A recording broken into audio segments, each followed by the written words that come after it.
শুরু করছি আজকের গল্প শীর্ষেন্দু মুখোপাধ্যায়ের লেখা মাসির বাড়ি। নবাবগঞ্জে পৌঁছে সে শুনল মাদলপুরের শেষ বাস সন্ধেবেলা ছেড়ে গিয়েছে। রাতে ওদিকে যাওয়ার যানবাহন বলতে কিছুই নেই। শুনে অগাধ জলে পড়ল গয়ারাম। ট্রেনটা 3 ঘন্টা লেট না করলে এতক্ষণে তার মাসির বাড়িতে পৌঁছে বিকেলের ফলাহার সেরে ওঠার কথা। খিদেও বড় কম পায়নি, মাত্র 22 বছর বয়স। গোবিন্দপুর গা থেকে টানা 3 মাইল হেঁটে এসে ট্রেন খারাপ। রাস্তায় একটু বাদাম ভাজা ছাড়া আর কিছুই জোটেনি। পয়সা বেশি নেইও সঙ্গে। রাস্তায় চোরে ডাকাতে কেড়ে নেবে বলে মা রাস্তা খরচটুকু ছাড়া আর মাত্র 5টা টাকা দিয়েছেন। অবশ্য মাসির বাড়ি পৌঁছে গেলে আর চিন্তা নেই, কিন্তু পৌঁছনো নিয়েই চিন্তা। তার মাস্তুতো দাদা কালী শঙ্করের বিয়ে। কাল ভোরবেলা বরযাত্রীরা বর নিয়ে রওনা হয়ে যাবে। কালীদার ভাবি শ্বশুর বাড়ি নাকি 1 বেলার পথ, খানিকটা নৌকোয় গিয়ে তারপর হাঁটা পথ। অবশ্য বরযাত্রীদের জন্য গরুর গাড়ি আর বরের পালকিও থাকবে। আর বরযাত্রী যাওয়ার জন্যই তাড়াহুড়ো করে আসা।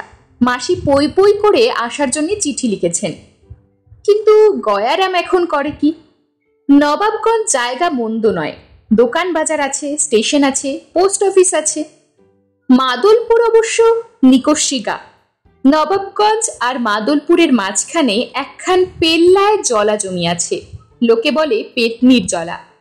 ভূত প্রেতের কথা ছেড়ে দিলেও এই শীতের সন্ধ্যের পর রোজই বাঘ বের হয়। কমলপুরের জঙ্গল থেকে বুনো কুকুরের ঝাঁকও কখনো কখনো হানা দেয়। তারা বাঘের চেয়েও ভয়ঙ্কর। বাজারের প্রান্তে অশ্বত্থ গাছটার তলায় বাঁধানো চাতালে বসে যখন গয়ারাম 7-5 ভাবছে, তখন হঠাৎ টের পেল চাতালের ওদিকটায় অন্ধকারে বসে 2টো লোক গভীর শলা পরামর্শ করে যাচ্ছে। 2-একবার গুণময় রায় আর মাদলপুর শব্দ দুটো কানে এলো। সে একটু উৎকর্ণ হয়ে শুনতে লাগলো।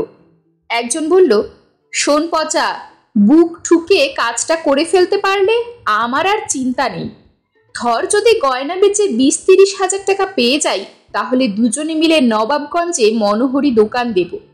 কথা দিচ্ছি আর জীবনে চুরি জুচ্চুরি করব না, এই একবারটি ছাড়া। দেখ গদা, আমি জীবনে কখনো ওসব করিনি। ওসব করলে ভগবান পাপ দেয়। আহা, বলছি তো, এবারকার মতো পাপটা করে ফেললে একটা প্রায়শ্চিত্তির করে নিলেই হবে। ওরে, ভগবান তো পাপীদের জন্যই আসেন, তাই তো বলে পতিত পাবন। যদি ধরা পড়ে যায়? সে ভয় নেই, বিয়ে বাড়ি বলে কথা, লোকজনের যাতায়াত লেগেই আছে। ডেকোরেটরের লোক, জেনারেটরের লোক, না হয়তো রান্নার জোগালি, যা হোক একটা ভেগ ধরে নিলেই হবে। 4 মাইল তো মোটে রাস্তা, টুক করে কাজ সেরে ফিরে আসবো। এরা তার মাসির বাড়িতে চুরি করার মতলব আটছে দেখে গয়ারাম খুশি হলো। এলাকার ছেলে, সুতরাং পথঘাট চেনে, তাছাড়া পথের সাথীও পাওয়া যাবে। গয়ারাম একটু গলা খাকারি দিয়ে বলল, ভায়ারা, একটু আনাড়ি মনে হচ্ছে। ছোকরা দুজন তার দিকে ফিরে চেয়ে বলল, তুমি কে? গয়ারাম হাতে হাত ঘষে বলল, দাশরথী পয়মালের নাম জানা আছে? পচা আর গদা তাড়াতাড়ি উঠে এসে তার দুপাশে জেকে বসে বলল, না ভাই, তিনি কে? এ লাইনে তিনিই শেষ কথা। অত বড় গুণী আর এ লাইনে নেই। কুঞ্জপুরের কাছে থাকেন। একেবারে সাধু সন্তের মতো জীবন। পাপের টাকা ভোগ করেন না, বিলিয়ে দেন। তার ছেলেরা অবশ্য ওই কর্ম করেই খাচ্ছে। পচা বলল, বটে, কিন্তু ভাই, তুমি তো এ তল্লাটের লোক নও। কি মতলবে উদয় হয়েছ? আমাদের কি তল্লাট বলে কিছু আছে? পেটের ধান্দায় ঘুরে বেড়াতে হয়। তবে দাশরথী পয়মালের চেলা তো, পেটে বিদ্যেটা আছে বলে অসুবিধে হয় না। গদা খুব আহ্লাদের সঙ্গে বলল, এই তোমার মতোই একজন সঙ্গীকে আমরা খুঁজছি। আজ রাতে মাদলপুরের এক বিয়ে বাড়িতে একটা বড় দাও আছে। শুনেছি মেলা গয়নাগাটি আর টাকা পয়সার ব্যাপার আছে। গয়ারাম খুব একটা আগ্রহ দেখালো না, ভাবখানা এমন করলো যেন ছোটখাটো কাজে তার গানি। বলল, তা ছেলের বিয়ে না মেয়ের বিয়ে? ছেলের বাড়িতে তো বিশেষ গয়নাগাটি থাকবার কথা নয়, মেয়ের বাড়ি হলেও না হয় কথা ছিল। পচা মাথা চুলকে বলে, ছেলের বাড়ি বটে, তবে গুণময়রায় ব্যাংক থেকে 5 লাখ তুলেছে আর মদন শেখরাকে বিস্তর গয়নার বরাত দিয়েছে, এটা পাক্কা খবর। গয়রাম বলল, রাস্তা চেনা আছে? শুনেছি মাদলপুর যেতে বড় একটা জলা পড়ে। ওসব তোমাকে ভাবতে হবে না, রাত বিরেতে আমাদের ওদিকে প্রায় যাতায়াত করতে হয়। গয়ারাম নিশ্চিন্দির শ্বাস ফেলল। যাক বাবা, 4-5 মাইল রাস্তা যে এই অন্ধকারে একা ঠেঙাতে হবে না, এটাই যথেষ্ট। গয়ারাম বলে, তা না হয় হলো, কিন্তু পেটে যে ছুঁচো ডন মারছে, খালি পেটে কি আর হাত পা সচল থাকে? এবার গদা বলল, এই বাজারেই আমার পিসে মশাইয়ের পাইস হোটেল, আমি এবেলা ম্যানেজারি করেছি, খাওয়ার ভাবনা কি? গয়ারাম ফের আরামের শ্বাস ছাড়ল। ভগবান একেবারে ছপ্পর ফুঁড়ে দিচ্ছেন। খাওয়াটা মন্দ হলো না। ডাল, ভাত আর নিরামিষ তরকারি, সঙ্গে 1 বাটি মাংস। চেটেপুটে খেয়ে 3 জন রওনা হয়ে পড়ল। ভূতনির জলামাঠ ঘোর অন্ধকার, তবে পচা আর গদা পদঘাট ভালোই চেনে। ঝোপ জঙ্গলের মধ্যে দিয়ে আঁকাবাঁকা রাস্তায় ডাঙা জমি দিয়ে দিব্যি যাচ্ছে, পেছনে গয়ারাম। কিন্তু খানিকটা হাঁটার পরই গয়ারাম শুনতে পেল অন্ধকারে এই নির্জন পথে তারা ঠিক একা নয়, আশেপাশে যেন আরো লোকজন চলেছে এবং তাদের ফিসফাস কথাবার্তাও শোনা যাচ্ছে। গয়ারাম একটু ঠাহর করে ব্যাপারটা বোঝবার চেষ্টা করলো এবং একটু বাদেই শুনতে পেল হাত 10 তফাতে বাধারে এক বুড়ো মানুষের কাশির শব্দ। তারপরে ঘর ঘরে গলায় কেশো লোকটা কাকে যেন বলল, বুঝলি গাব্বু, এই কাশির জন্যেই চুরি করা ছাড়তে হয়েছিল আমাকে, চোর কাশলেই সর্বনাশ, অথচ এমন দাওটাই কি ছাড়া যায় বলতো? আহা, তোমার ভেতরে যাওয়ার কি দরকার? তুমি বাইরে বসে কাজের লোকেদের সঙ্গে গপ্প সপ্প করো, আমি ভেতরে ঢুকে কাজ ছেড়ে আসবো। গুণময় রায়ের বাড়ির আনাজ কানাজ আমার চেনা।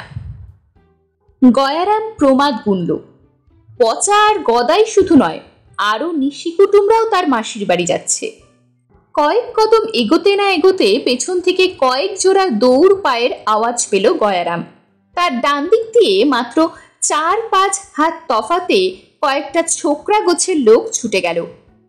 পিছনের জন একটু উঁচু গলায় বলল, মাদলপুরের শীতলাতলায় গুণময় রায়ের বাড়ি, বুঝলি তো? ভুল বাড়িতে ঢুকিস না। তারা ছুটতে ছুটতে এগিয়ে গেল। পচা থমকে দাঁড়িয়ে বলল, এটা কি হচ্ছে বলতো? গয়ারামও অবাক, বলল, তাই তো, এরা কারা? বুড়োটা পুরনো চোর কাশি, সঙ্গে ওর নাতি গাব্বু, আর যারা ছুটে গেল তারা পোড়া গাছতলার নন্দকিশোর সংঘের ছেলে, সব কটা চোর। গদা বলল, সর্বনাশ, চল চল, পা চালিয়ে চল। পচা বলল, দৌড়তে হবে, নইলে পারবো না। 3 জনে যথেষ্ট বেগে দৌড়তে লাগলো। আশ্চর্যের বিষয়, দৌড়তে দৌড়তে আরো 3টে দলকে একে একে ছাপিয়ে গেল তারা, কিন্তু চতুর্থ দলটাকে পারল না। হঠাৎ পটাপট ল্যাং মেরে 3 জনকেই ফেলে দিল জনাদশেক চোরের একটা দল। মুখে টর্চ মেরে একটা লোক বলল, এই খবরদার, আমাদের টেক্কা দেওয়ার চেষ্টা করলে লাশ পুঁতে দেব। আমরা গিয়ে আগে চেঁচে পুছে নি, তোরা পরে প্রসাদ পাবি। 3 জনে চি চি করতে লাগলো পড়ে থেকে। ঘন্টা দেড়েক বাদে যখন তারা মাদলপুরে পৌঁছলো, তখন তাদের দম বেরিয়ে যাওয়ার অবস্থা। কিন্তু মাদলপুর পৌঁছে তাদের চক্ষু চড়ক গাছ। রাত 9টা বেজে গিয়েছে। এই সময় গাগঞ্জের লোকের নিশুতি রাত। কিন্তু কোথায় কি? গায়ে ঢোকার মুখেই বটতলায় বেশ কয়েকটা হ্যাজাক জ্বলছে, আর সারি সারি টেবিল চেয়ার পেতে গায়ের ছেলে ছোকরারা বসে কিসের যেন টিকিট বিক্রি করছে। বিভিন্ন টেবিলের সামনে লাইন দিয়ে দাঁড়িয়ে অনেক লোক টিকিট কাটছে। গয়ারাম অবাক হয়ে একজনকে জিজ্ঞেস করল, এ কিসের লাইন দাদা? ওসব চোরেদের লাইন। কেন কেন, চোরের আবার লাইন কিসের? আহা, গুণময় বাবুর ছেলের বিয়ে শুনে চারিদিক থেকে চোরেরা হাজির হচ্ছিল, যে নানা রকম ভেগ ধরেই আসছিল, ধরা পড়ে পেটাইও হচ্ছিল। কিন্তু গুণময় বাবুর দয়ার শরীর তো, তাই তিনি বললেন, ওরে বাপু, চোরেদেরও তো করে খেতে হবে, চুরি করতে চায় তো চেষ্টা করুক না, তবে বিশৃঙ্খলা যাতে না হয় তাও দেখতে হবে। তাই টিকিটের বন্দোবস্ত করা হয়েছে। 2 টাকার টিকিট কাটলে চুরি করার জন্য 1 ঘন্টা সময় পাওয়া যাবে, তবে চুরির সময় ধরা পড়লে 5 টাকা ফাইন। পচা আর গদা করুণ মুখে বলল, আমরা কি পারবো? কত বড় বড় নামজাদা সব চোরেদের দেখতে পাচ্ছি। গয়ারাম দমে গিয়ে বলল, তাই তো। অগত্যার টিকিট কেটেই তারা 3 জন গায়ে ঢুকলো। গিয়ে দেখে গুণময় বাবুর বাড়ির সামনেও বেশ লম্বা লাইন। বাড়ি না বলে প্রাসাদ বলাই ভালো। পেল্লায় বাগান, 2 মহলা বাড়ি, চারিদিকে দাসদাসী, লোক লস্করের অভাব নেই।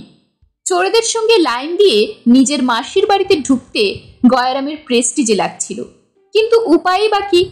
সুতরাং পচা আর গদার পেছনে সেও লাইনে দাঁড়িয়ে দেখতে লাগলো। একটা ছোকরা চোর একটা শশা, একটা পাতিলেবু চুরি করে বেরিয়ে এলো। একজন আধবুড়ো লোক একটা পুরনো গামছা পেয়ে সেটা পতাকার মতো নাড়তে নাড়তে বিদেয় হলো। একজন একটা নারকেল পেয়ে সেটাকেই চুমু খেয়ে সবাইকে হাত উঁচু করে দেখালো। একজন পেয়েছে 1 মুঠো কাঁচা লঙ্কা, তার মুখখানা ভারী বেজার। বুড়ো চোর শশীপদ এখন চোখেও কম দেখে, কানেও কম শোনে। সে একগাছা ঝাঁটা হাতে বেরিয়ে এসে বিড়বিড় করতে করতে খুঁড়িয়ে খুঁড়িয়ে বাড়ি মুখো রওনা হলো।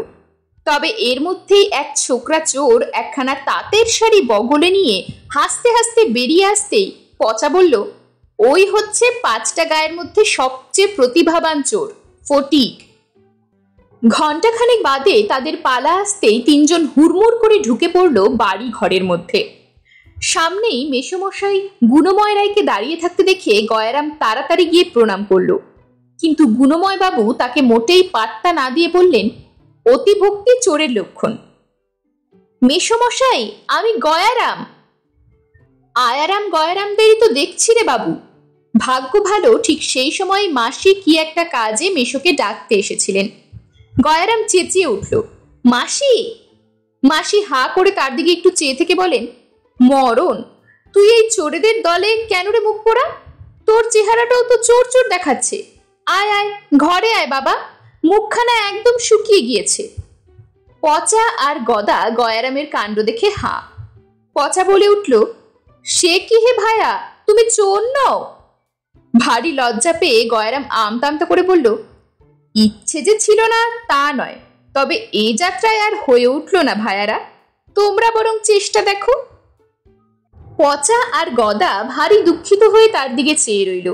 গদা বিড়বিড় করে বলল, নেমো খারাম আর কাকে বলে।